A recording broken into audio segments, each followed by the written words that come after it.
Hi everyone, so this could be the second part of the video I made last week regarding throwing challenge.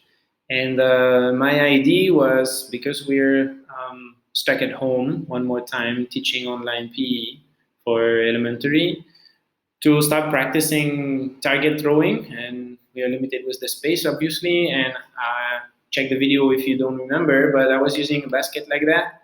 And I have my kindergarten classes face to face, which is a bit um, difficult for me to balance between both. But the basket like this, I found it a bit not very kids friendly. It's okay, but I wanted to make it more fun and interesting for my younger ones. And I recall that when I was younger myself, I used to go to some school fairs and village fairs where we had those big monkey that has huge mouth, and then you had to throw some bananas into it. And I wanted to do something like that, so that's what I made here. I got myself a big box type. I can't remember if this one is for a refrigerator or something like that, but quite big.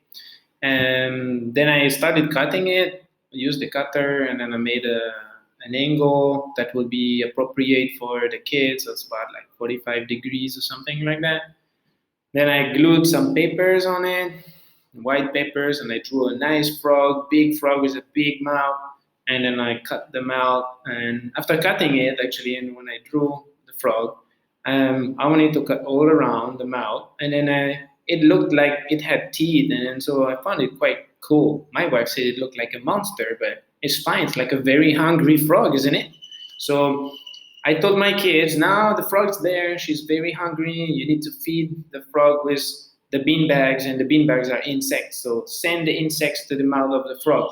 You can practice underarm throw, overhand throw, depending on the skills of your kids. And it was quite funny. They liked it. So that's something you can do. Parents, you can do that at home with your kids. It can be a project you do together. Colleagues, you can do that as well if you don't have equipment. That's my case. I don't have things like that in my school. And you can start making bigger ones, smaller mouth, different animals, and make it more fun for the kids. And that's one possibility for you.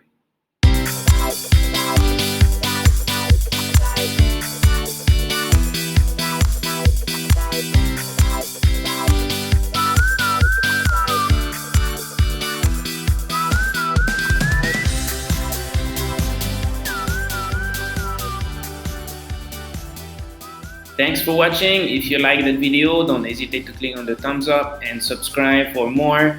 And I'll see you guys in the next videos. Bye.